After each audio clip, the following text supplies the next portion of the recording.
So I'm pleased to tell you all that our YouTube channel DCBA Online has diversified into a website as well, and the website name is dcbaonline.com, as you can see here. So what we actually have in this website is there are different civil engineering calculators that I have done. As you can see on the menu, you have this concrete mix design, quantity estimator, steel design calculators, bolt design, area properties, and RCC design, slab design, etc. And there are various other civil engineering calculators that I'll be uploading. This is just for education purpose. Students can use these calculators to solve their numericals and to just verify the answers what they are getting. And you have different languages to select here. So if you are not comfortable with English, you have different languages here. Using that as well, you can use this website. So the focus today is going to be on one of the calculators, that is moment of inertia and centroid calculator. So what you have to do is you have to come on this website dcbaonline.com. You have to come your area properties, moment of inertia and centroid calculator, click on that. Right? So we come on to this page of the calculator, and for today's video I'll be solving one example. This example I have also solved on this page just for your reference. You can solve any other shape that you want to find the moment of inertia and centroid of. And mind you, this moment of inertia is going to be the area moment of inertia, not the mass moment of inertia. Okay. So I'll be solving this example, and along with that I'll be explaining you how to use this calculator, right? So you can see that we have to find the moment of inertia of this shape, and here we have the axis. X-axis is there. You can see this is the x-axis and this is the y-axis. So about these two axes I want to find the moment of inertia. Okay, so it is not like we are finding the moment of inertia only about origin or somewhere some predefined axis. We can define the axis by ourselves. Okay, so what we need to do is, the first thing, this is the calculator. The first thing that you see in this calculator is the units. So we have different units here. If you click on this drop down, you have different units: millimeter, centimeter, meters, feet, inches, depending on what your numerical is. If you select feet, then everything will be in feet. If you select inch, everything will be in inch. Okay, so here in this numerical we have the units to be millimeters, so I'll be putting the millimeters. The next thing that comes here is axis. So we need to define the axis about which we need to find the moment of inertia. If you are finding moment of inertia about origin, then x equals to 0 and y will be equal to 0. This has to be there. But if you are finding about any other axis, now what does this x equals to something means? X equals to something is actually the equation of y-axis, right? The y axis. So x equals to 0 means y-axis, y equals to 0 means x-axis. So if I have to define this y-axis, then it is at a distance of 40 mm. Okay, it is at a distance of 40 mm. And your x-axis here, this is at a distance of 30 mm. Okay, so what you will have to do is, in this calculator you have to put x equals to 40, because x equals to 40 will define your y axis and y equals to 30 will define your x axis. Okay, this is basic maths. In maths also it is taught this way itself, right?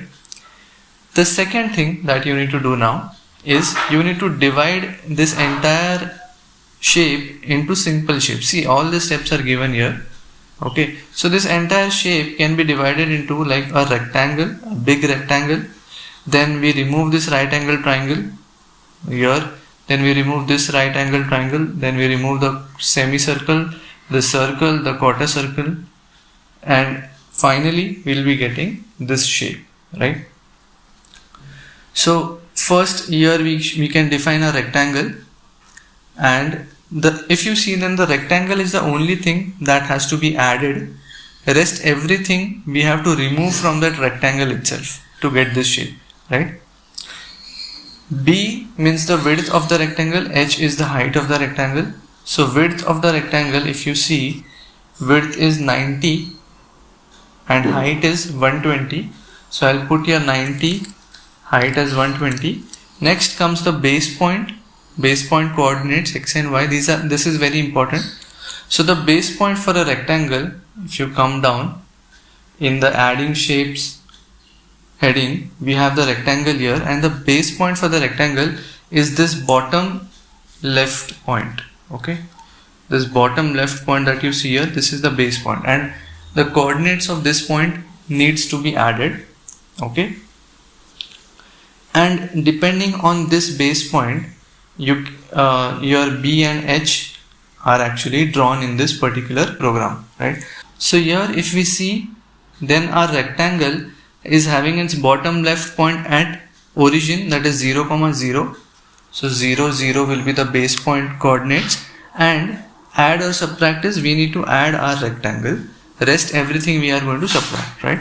So once you add this rectangle here, you can see in the graph also down, everything that you do will be reflected in this graph. So this is the rectangle having a base of 90, height of 120, and this is your axis about which the moment of inertia has to be found.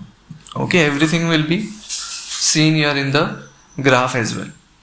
The next thing that you are going to remove is this right angle triangle. Okay, so this right angle triangle is having a base of 30,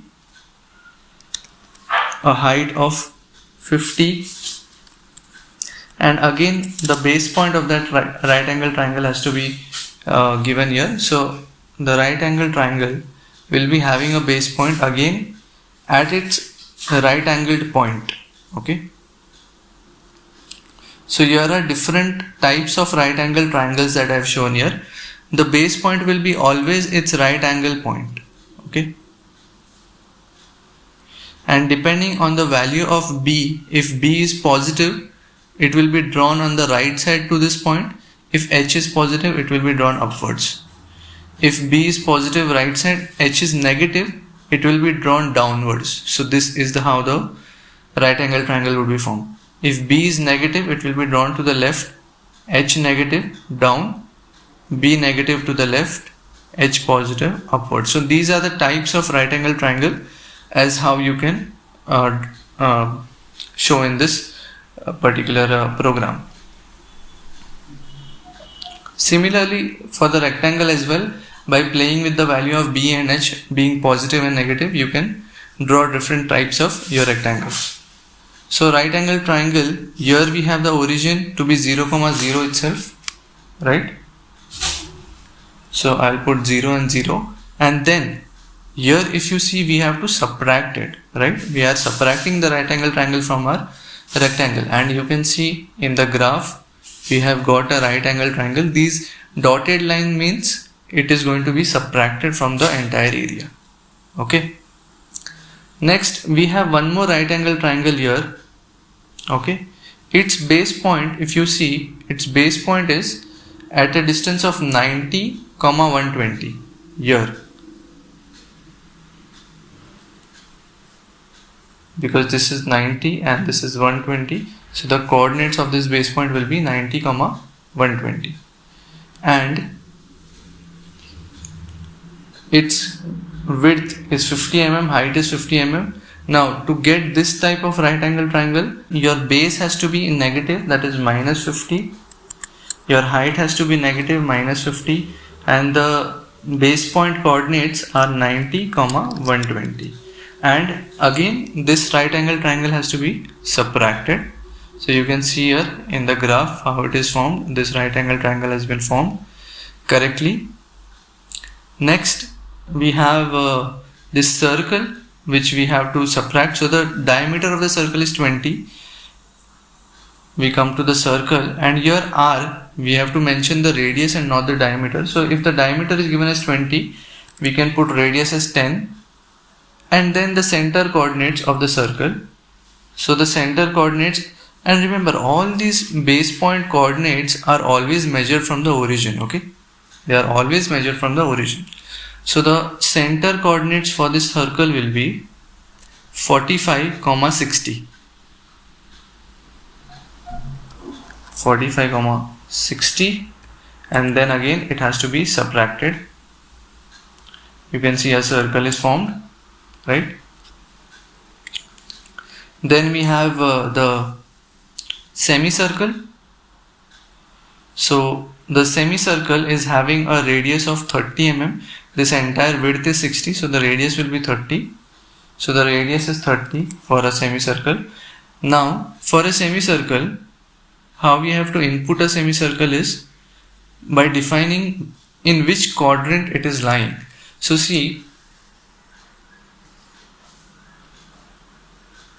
this type of semicircle lies in first and second quadrant. See, there are 4 options that are given to you in which type of quadrant your semicircle is lying. Is it lying in 1, 2 quadrant? Is it in second, third, fourth, and fourth and first? So depending on the type of semicircle, you have to select the quadrant. Our semicircle is lying in first and second, right? So quadrant 1, 2 we have selected first and second. Then the center of that semicircle from the origin will be 60, 0, right? So I'll put here 60 and y is 0, and then again we need to subtract it. So you can see here the semicircle is formed in the graph. And the last one is this quarter circle. Quarter circle radius is again, the radius is 40 mm. So I'll put 40 here. So you can see that a circle can be divided into 4 quadrants: first, second, third, and fourth. Every quadrant will be having a quarter circle. So this type of quarter circle is actually in the 4th quadrant, right? So that is what we need to select. So quadrant is 4th quadrant, and the center of this quarter circle, the coordinates of the center are 0, 120.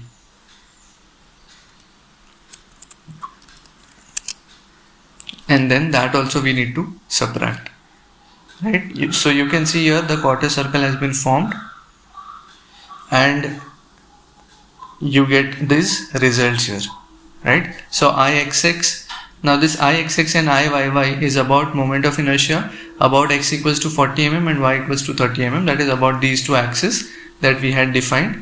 The best part about this result is that you can change your units anytime. So if you want the moment of inertia units to be in meter raised to 4 or feet raised to 4, see, automatically it will get converted here. Okay. So whatever you have selected units here, that need not be the same for your results. Your result units can be anything else. Okay. Centroid, you get the centroid also here, that the centroid is at from x equals to 40 mm and y equals to 30 mm. That is from these 2 axes it is calculating the centroid. So from these 2 axes the centroid is at a distance of 5.832 and 28.468 mm. And it also calculates the moment of inertia about the centroidal axis, that is about these 2 axes, and this is that moment of inertia. Again, here you can change the units to anything that you wish.